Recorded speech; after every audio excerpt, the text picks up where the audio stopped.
Hello friends, कैसे हैं आप लोग। दोस्तों, मेरा नाम है जेपी और आप देख रहे हैं हमारा यूट्यूब चैनल ज्ञानकुंज इंस्टीट्यूट। दोस्तों, पुलिस कांस्टेबल का पेपर हो चुका है और उसमें कुछ रीजनिंग के कुछ क्वेश्चन पूछे गए थे, तो उनके बारे में आज हम डिस्कस करेंगे कि कैसे उनको सॉल्व किया जाता है, अप्रोच क्या होती है। ठीक है, तो इस एग्ज़ाम में, पुलिस कांस्टेबल एग्ज़ाम में 11 क्वेश्चन आपके रीजनिंग से पूछे गए थे, तो बारी बारी से हम इसको सॉल्व करने की कोशिश करेंगे। तो दोस्तों, जिस पेपर से मैं ये सॉल्व करा रहा हूँ वो पेपर सीरीज सी है। पेपर सीरीज कौन सी है? सी है। तो आपको इसके अकॉर्डिंग अपना पेपर मैच करवा सकते हैं। जैसे कि इसमें पहला क्वेश्चन दिया गया है कि एक कार दो स्टेशनों के बीच 60 किलोमीटर प्रति घंटा की औसत चाल से जाती है और 90 किलोमीटर प्रति घंटे की औसत चाल से वापस आती है, तो पूरी यात्रा के दौरान औसत चाल क्या थी उस कार की। तो इसको बड़ा सिंपल सा क्वेश्चन है दोस्तों। हम जानते हैं कि जब कार एक स्थान से जाती है और फिर वापस उसी स्थान को आ जाती है, तो इस दौरान जो औसत जो आपकी क्या है चाल होती है, स्पीड होती है, वो आपकी क्या होती है 2ab/e+b। इस ट्रिक से आप इसको सॉल्व करते हैं। तो इसमें a क्या 60 है और b कितना है?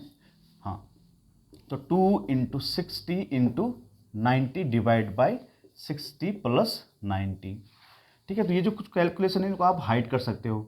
अगर आप जानते हैं तो इन दोनों जुड़ना है तो आप पहले एडवांस को जोड़ देते तो क्या हो जाता है 150 हो जाता है ये। तो आप देखिए 2 × 60 × 90 डिवाइड बाई 150 150।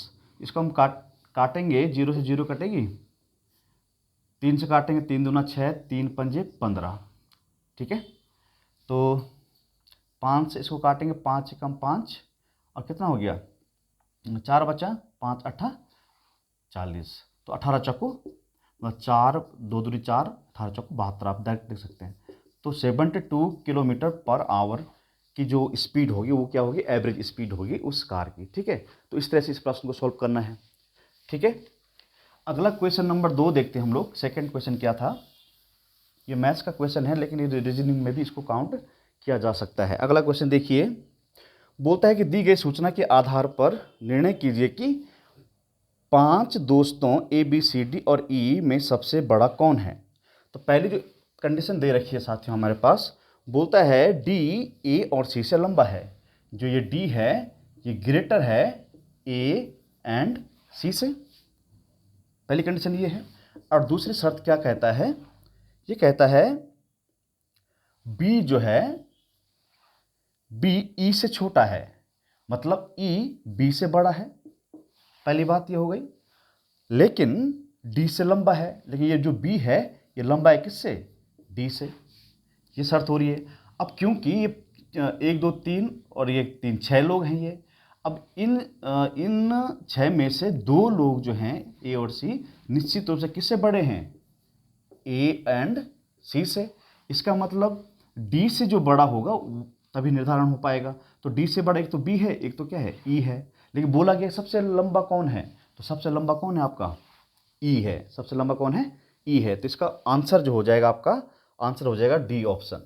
ठीक है, इससे पहले जो हमने क्वेश्चन किया था उसका आंसर हो जाएगा सी ऑप्शन, 72 किलोमीटर प्रति घंटा, है ना। चलिए, तो इस क्वेश्चन को आपने ऐसे सॉल्व करना था। अब चलते हैं साथियों हम अगले क्वेश्चन की तरफ। अगला क्वेश्चन क्या कहता है?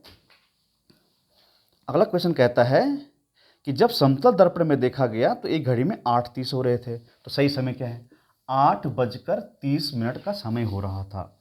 जब मिरर की बात होती दोस्तों, मिरर इमेज की बात होती, जब भी रियल टाइम दिया गया हो या इमेजिनरी टाइम दिया गया, दर्पण का टाइम दिया गया हो, तो हमेशा दिए गए टाइम को आपने क्या करना है 1160 में से माइनस कर देना है, और जो आंसर आता है वही आपका रियल या इमेजिनरी टाइम कहलाता है। तो इसको आप सॉल्व कीजिएगा तो 330 आ जाएगा। तो 330 ऑप्शन नंबर इसका क्या हो जाएगा? बी आपका सही निकल के आ जाता है। ठीक है, तो इस तरह से आपने इस क्वेश्चन को सॉल्व करना है। अब चलते हैं हम लोग चौथे क्वेश्चन पे। ये आपका वेनारेक से आया हुआ है, बड़ा इजी क्वेश्चन है। देखिए, कहता है हाँ, दिए गए आरेखों में से कौन सा आरेख तरल और पिज्जा और दूध का सही सर्वोत्तम रूप से दर्शाता है कि। अब हम जानते हैं दोस्तों ये तरल और ये दूध जो है कुछ मैच करते हैं। देखो, जो दूध होता है, मिल्क होता है जो, वो तरल पदार्थ में आता है। किस में आता है? तरल पदार्थ में आता है। लेकिन पिज्जा क्या है, कठोर सख्त चीज़ होती है। पिज्जा आपने खाया होगा तो सख्त चीज़, तो इन दोनों का आपस में कोई भी कॉम्बिनेशन नहीं है, तो पिज्जा आपका जो होगा वो अलग चला जाएगा। तो कहने का मतलब कि जहाँ पर ये फिगर होगा वही फिगर आपका सही हो जाएगा। तो अगर हम फिगर की बात करें तो यहाँ पे चौथा फिगर इस तरह का हमें देखने को मिलता है। अभी चौथा फिगर कौन से विकल्प में दिया गया है, तो ये ऑप्शन नंबर डी में दिया गया है। तो इसका सही जो आंसर हो जाएगा वो क्या होगा, आपका डी ऑप्शन हो जाएगा। ठीक है, चलिए अगला क्वेश्चन देखते हैं। अगला क्वेश्चन क्या कहता है, अगला क्वेश्चन कहता है, अरे कहाँ चला गया, ये कहते हैं गाय और मुर्गी पे क्वेश्चन आया है साथियों। किस पे आया, गाय और मुर्गी। गाय और मुर्गी की अगर हम बात करते हैं तो लिखता है गाय और मुर्गी के एक समूह में पैरों की जो संख्या है, पैरों की जो संख्या है वो सिरों की संख्या, सिरों में साथियों आपको डिटेल में बता रहा हूँ, आप ट्रिक से भी इसको कर सकते हैं। ठीक है, सिरों की संख्या से कितना अधिक है, सिरों की संख्या के दोगुने, मतलब दोगुने जो सिर करेंगे, अगर हम 2 गुने सिर करेंगे तब इसमें अगर 14 जोड़ेंगे, कितना जोड़ेंगे, 14 जोड़ेंगे, तो ये पैरों के बराबर आता है। मतलब सिरों की संख्या के दोगुने में अगर 14 जोड़ा जाएगा तो पैरों की संख्या के बराबर हो जाएगा। ये कंडीशन है, ये प्रश्न पूछता है। तो बोलता है गायों की संख्या कितनी, गाय कितनी है। आप जानते हैं गाय के 4 पैर होते हैं और मुर्गी के आपके 2 पैर होते हैं। तो अगर हम यहाँ पे देखें, अगर हम गाय और मुर्गी इन दोनों की बात करें अगर, तो किसी को हम एक चीज़ मान लेते हैं गाय आपकी x है और y आपकी मुर्गी है। ठीक है, तो अब इस कंडीशन में आपको देखना है। अब देखो, अगर पैरों की संख्या हम ऐड करें अगर, तो गाय को क्या माना x, तो एक पैर के कितने पैर होते हैं, 4 पैर होते हैं, तो 4x प्लस मुर्गी कितने पैर होते हैं, 2, तो 2y हो जाएगा ये वाला। ये इक्वल हो जाएगा 2 टाइम्स सिरों की संख्या। देखो सिर सबके एक ही है भाई, सिंगल सिर होते हैं, तो एक सिर आपका गाय का हो गया, एक सिर आपका किसका हो गया, मुर्गी का हो गया, और प्लस 14 आपके पास ये दिया ही गया है। अब इक्वेशन सॉल्व कीजिए, आंसर आ जाएगा।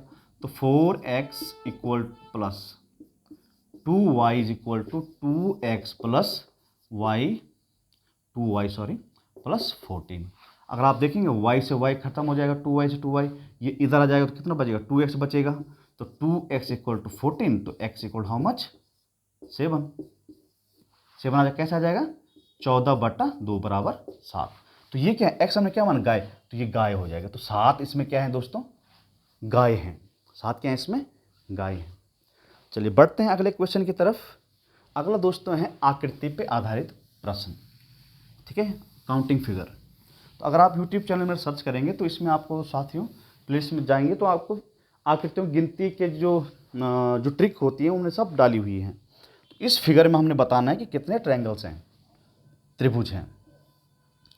ये वाला फिगर है आपके पास दिया हुआ। ठीक है, ये ऐसा है, ये ऐसा है, और फिर ये ऐसा है, और फिर ये ऐसा है। ठीक है, ऐसा है ये। अब इसके बाहर से ही दूसरा है। तो सबसे पहले मैं इसके अंदर बताऊं कितने त्रिभुज हैं। तो इसकी ट्रिक क्या होती है साथियों, कि आपने इन सभी ट्रायंगल्स को, सभी ट्रायंगल दिख रहे हैं आपको, इन सबको गिन लेना है। इन सबको क्या कर लेना, गिन लेना है, और जो सबसे बड़ा नंबर आएगा गिन के उसका डबल कर देना है। तो 8 गुना 2 कितने हो गए इसमें, 16 ट्रायंगल इसमें हो गए। अब ये क्या कर रहा है, सेम इसी फिगर को ऐसे बना दे रहा है, ऐसा बना दे रहा है, इसके वो अंदर ये एक ऐसा बना दे रहा है। तो फिर हम अगर इसको भी गिनेंगे तो इसमें भी 8 दूनी 16 हो जाएंगे। तो 16 ये हो गया, 16 ये हो गया, तो कितने हो जाएंगे, 32 त्रिभुज हो जाएंगे। इसमें कितने हो जाएंगे, 32। और इसमें कोई ट्रायंगल और नहीं बनेगा। ठीक है, तो इस तरह के प्रश्नों को ऐसे सॉल्व किया जाता है। तो 32 हो जाएंगे। तो ऑप्शन नंबर इसका जो सही है वो आपका सी निकल कर आ जाएगा। ठीक है,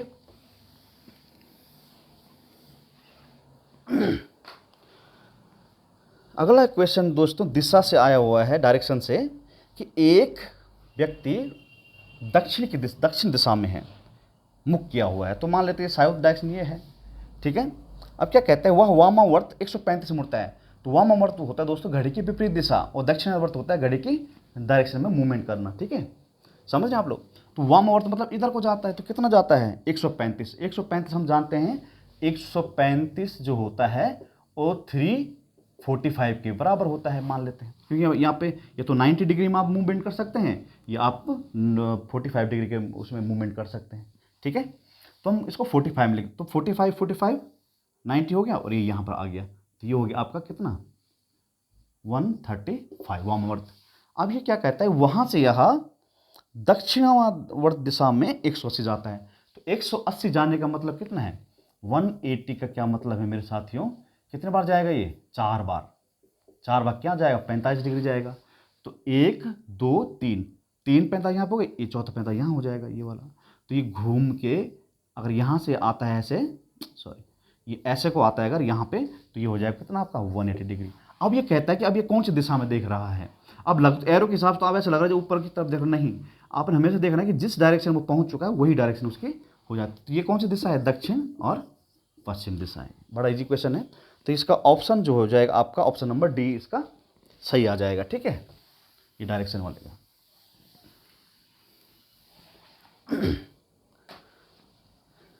अगला क्वेश्चन देखो दोस्तों, वो पूछा गया कि मानव नेत्र किस वस्तु का प्रतिबिंब बनाते हैं, तो ये दृष्टि पटल का बनाते हैं, सीधा सीधे तो वैसे ही है। अगला क्वेश्चन देखेंगे हम लोग, अनुक्रम 1/2 1/2 3/4 एंड 5/8 7/16, और यहाँ पर क्या आएगा, क्या होगा। अगर हम देखें तो यहाँ पे इसका डबल, फिर इसका डबल, फिर इसका डबल, 2 दूनी 4 दूनी 8 दूनी 16 दूनी 32 हो जाएगा। इसी तरह अगर हम न्यूमरेटर में देखें तो 3 और 1 और 2 3 और 2 5 और 2 7 और 2 9 हो जाएगा, तो 9/32 हो जाएगा। तो ऑप्शन नंबर ए आपका सही निकल के आ जाता है। ठीक है, इसी रीति से अगर हम दूसरा वो देखें, अगर अगला क्वेश्चन देखें अगर, तो अगला क्वेश्चन कहता है, अगला क्वेश्चन क्या कहता है कि यदि प्लस को हम क्या कहें, गुणा कहें, गुणा का अर्थ है माइनस, भाग का अर्थ है प्लस, और माइनस का अर्थ है भाग, तो आपको इक्वेशन दी गई है यहाँ पर 175 - 25 भागा 5 + 20 × 3 + 10 का राइट आंसर क्या होगा। तो इसके अकॉर्डिंग आप चलिए, तो 175 माइनस को क्या बोला गया, डिवाइड कर दो भाई इसको, तो 25, अब डिवाइड को क्या बोला गया, प्लस कर दो, तो प्लस कर दिया 5, अब प्लस को क्या कहा है मल्टीप्लाई, तो मल्टीप्लाई कर दिया इसको 20, अब मल्टीप्लाई को क्या बोला है माइनस कर दो, तो माइनस कर दिया 3, और प्लस को क्या बोला गुणा कर दो, तो गुणा कर दिया 10 से। अब इसको आपने बोर्ड मास के अकॉर्डिंग इसको सॉल्व करना है, तो सबसे पहले हम डिवाइड करते हैं, फिर मल्टीप्लाई करते हैं। आ रही बात समझ में, सबसे पहले आप डिवाइड करेंगे फिर मल्टीप्लाई। तो एक बार हम चिन्ह हम मैच कर लेते हैं, minus divide plus multiply and plus. तो इसको प्रथम माइनस का हमने डिवाइड कर दिया, और डिवाइड को हमने क्या कर दिया प्लस कर दिया, प्लस का क्या बोला गया है मल्टीप्लाई कर दो, माइनस का मल्टीप्लाई का क्या बोला है माइनस कर दो, तो माइनस कर दिया, और प्लस का। अब इसको सॉल्व करना है, तो सबसे पहले इसको अगर हम सॉल्व करेंगे तो कितने टाइम जाएगा, 25 चक्कू 100, और 25 पंजे 125, 25 का 25 7 7 टाइम जाएगा, फिर ये प्लस हो जाएगा 20 तियाँ, ये कितना हो जाएगा 20 तियाँ, सॉरी ये पंजा है 5 है ना, तो ये हो जाएगा 100। ठीक है, माइनस 10 तियाँ ये 30, इससे हम सब्ट्रैक्ट करेंगे तो ये हो जाएगा 7 + 70, तो ये 70 हो जाएगा, ये 7 हो जाता है, कितना हो जाएगा ये हो जाएगा 77 आपका सही।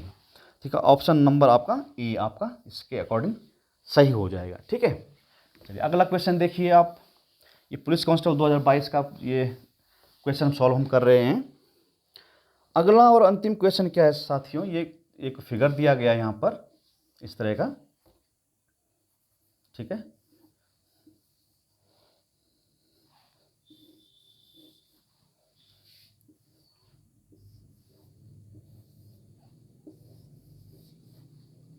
और एक ये दिया गया है,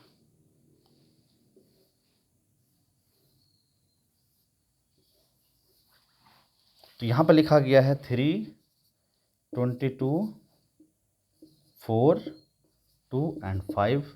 यहाँ पर दिया गया है साथियों 3 5 5 8 एंड ये 49। ठीक है, यहाँ पर दिया गया 7, ये 5, ये 9 और ये 4। अब यहाँ पर क्या आएगा कि अब आप लॉजिकल इसको देखें तो इसको कैसे सॉल्व करना, ये नंबर लाना आपने, ठीक है, इसी तरह से वहाँ लाना है आपको।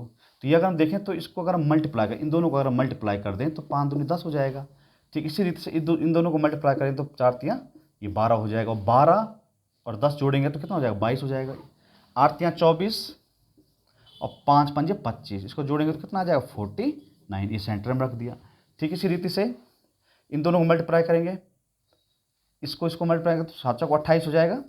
इन दोनों मल्टीप्लाई 5 9 45 हो जाएगा। तो 8 5 13 और 4 3 7, 73। अगर 73 कहीं पे है तो आंसर हो जाएगा, तो ऑप्शन नंबर बी इसका सही हो जाएगा। तो ऑप्शन नंबर बी। तो ये था दोस्तों लास्ट रीजनिंग का क्वेश्चन जो कि हमने सॉल्व किए। तो इस रीति से ये सॉल्व करने तो दोस्तों ये आपके 100% सही होने के इनके पूरे चांस हैं जो हमने अभी किए हैं। इनके बाई चांस हो सकता है, लेकिन जहाँ तक मेरा मानना है तो ये पूरी रीति से 11 के 11 क्वेश्चन सही होने वाले हैं। ठीक है, चलिए, तो इस रीति से दो साथियों आपने क्वेश्चन सॉल्व करने थे, आप मैच भी करवा सकते हैं अपने 11 के 11 क्वेश्चन। ठीक है, चलिए, तो बने रहिए। अब अगले मंथ आपका दोस्तों पटवारी का पेपर है। ठीक है, पटवारी का पेपर 8 जनवरी को है, शायद कंफर्म है 8 जनवरी को ही है।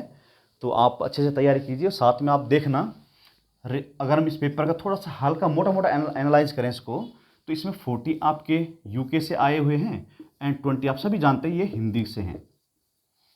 लेकिन बहुत सारे लोग बता रहे थे कि रीजनिंग के 5 क्वेश्चन आएंगे, लेकिन मैं पहले से कह रहा था कि रीजनिंग के आपके 10 to 15 क्वेश्चन आएंगे ही आएंगे, पूरी पॉसिबिलिटी है। तो जब हम देखा तो यहाँ पर रीजनिंग की अगर हम बात करते हैं तो रीजनिंग के आपके 11 क्वेश्चन देखने को मिले, और फिर कंप्यूटर के बारे में लोग बोलते 1-2 क्वेश्चन आएंगे। तो ठीक है, मैं कहता था कि 3 से 5 क्वेश्चन आएंगे, तो यहाँ पर मिनिमम 3 क्वेश्चन आए। तो कंप्यूटर के आपके कितने क्वेश्चन आए, 3। तो ये दोनों को देखें तो 14 क्वेश्चन का रेशियो आपका इन दोनों से है, मतलब। ठीक है, अब ये दोनों 60 हो गए, इन दोनों जोड़ा जाए तो 60 ये हो गया। अब रिमेनिंग जो 40 है, 40 में से 14 चला गया तो कितने बचे, 20। तो 26 जो क्वेश्चन है साथियों ये आपके करंट अफेयर से हैं। ठीक है, तो करंट अफेयर्स से आप 6 क्वेश्चन मान के चलिए, करंट अफेयर के 6 क्वेश्चन आएंगे तो बचे आपके कितने, 20 क्वेश्चन। इन 20 क्वेश्चन में आपके ज़्यादातर कुछ पॉलिटिकल हिस्ट्री एंड सब मिला के आया हुआ है। तो अगर हम देखें इस पोर्शन को अगर हम नेगलेक्ट किया जाए, 20 क्वेश्चन को नेगलेक्ट किया जाए तो आपके कितने 80 क्वेश्चंस आपके हाथ में हैं। सबसे ज़्यादा जो बच्चा उत्तराखंड जो प्रिपरेशन करता है वो यूके और हिंदी की प्रिपरेशन करता है, और यूके 40 में से अगर वो 35 और 20 में से वो 16 नंबर ला देता है तो कितना हो जाता है, 6 5 11 और 2 5 51 मार्क्स। तो यही हो गए आपके। अब बचे 11 रीजनिंग के। तो रीजनिंग में बट्टे में से बटा नंबर लाया जा सकता है, बड़ा इजी होता है, लिमिटेड सिलेबस होता है इसका। तो 11 नंबर में इसको ऐड कर देते हैं तो ये 2 हो जाता है, ये 62 मार्क्स आपके इतने में ही हो गए। अब 3 क्वेश्चन बचे आपके कंप्यूटर के, तो कंप्यूटर में मैक्सिमम बच्चे ला ही देते हैं, बाई चांस के बाद एक आधा खराब हो जाता है, तो मान लेते एक खराब हो गया तो कितना बचा, फिर 2 क्वेश्चन बचे, तो 2 इसको भी जोड़ा जाए तो 64। तो 64 मार्क्स इजिली लाया जा सकता है। 64 मार्क्स क्या कैसे लाया जा सकता है, इजीली लाया जा सकता है। वही बंदा ला सकता है भाइयों जो पर डे आपको क्या कर रहा है, 8 से 10 घंटा टाइम दे रहा है और साथ साथ रिविजन भी कर रहा है। लेकिन ये 64 में नहीं रुकने वाला मेरे भाइयों। लेकिन 20 जो मार्क्स के जो क्वेश्चन है, अगर किसी बच्चे ने हल्का फुल्का भी पढ़ा हुआ है, हल्का फुल्का इन द सेंस मतलब ज़्यादा ध्यान नहीं दिया लेकिन पढ़ा है, तो वो इजीली इसमें 10 मार्क्स इसमें भी ला सकता है, 10 मार्क्स इसमें भी ला सकता है। तो कितना हो जाएगा, 64 + 10 74। तो आप इजीली ला सकते हो, आप 74 इजीली ला सकते हो। अब बचे आपके पास कितने, 26 क्वेश्चन मार्क्स, मतलब 74, ये कितने बचे आपके में, 26 क्वेश्चन बचे 100 में से। अब जो बच्चा अब अच्छी तैयारी कर रहा है, काफ़ी टाइम से कोचिंग कर रहा है, जो भी कर रहा है तैयारी कर रहा है, अब इतने में से अब डिसाइडिंग जो फैक्टर है दोस्तों 15 मार्क्स का है। अगर आप जनरल कैटेगरी के हैं तो डिसाइडिंग फैक्टर आपका ये 15 मार्क्स होगा, जिसने इस पर भी फोकस किया होगा। और इसमें ये जो डिसाइडिंग फैक्टर 26 है, इस 26 को आप यहाँ से भी उत्तराखंड और हिंदी से भी बैलेंस कर सकते हैं। यहाँ आप 16 की जगह आप 20 ले आओ, हिंदी में आप 35 की जगह कितना ले आओ, 38 ले आओ, तो यहाँ से भी मार्क्स आपके बढ़ सकते हैं। लेकिन अगर आप नहीं ला पा रहे इसमें, तो आप इसमें थोड़ी महारत हासिल कर लो। ठीक है। तो इस तरह से आपको टाइम मैनेजमेंट करना है, सिलेबस मैनेजमेंट करना आपको जरूरी है। पता चला आप पढ़ते रह गए, लेकिन आपने सिलेबस तो पढ़ लिया, लेकिन आपको करने का पैटर्न ही पता नहीं लगा कि मुझे किस तरह से आपको स्कोर करना है। तो ये चीज़ आपकी आपको बहुत ज़्यादा जरूरी है, मतलब सीखना, ठीक है। तो टाइम मैनेजमेंट के साथ आपकी स्किल्स और टेक्निक पेपर को सॉल्व करने की हो जानी चाहिए तैयार, है ना। तो आप इस तरह से, अगर हम पटवारी की बात करें तो पटवारी के वही देखो दोस्तों, 10 से 15 क्वेश्चन आप रीजनिंग के मान लीजिए और 5 क्वेश्चन आप कंप्यूटर के मान लीजिए। अगर 15 और 5 का रेशियो रहता है तो 20 मार्क्स का यही ले लेगा, ठीक है। तो पटवारी में 2-3 क्वेश्चन बढ़ने की उम्मीद हम कर सकते हैं, नहीं तो 11 क्वेश्चन तो 100% आपकी पॉसिबिलिटी है ही है, 11 और 5 कंप्यूटर के, ठीक है। तो चलिए, तो आज यहीं रखते हैं।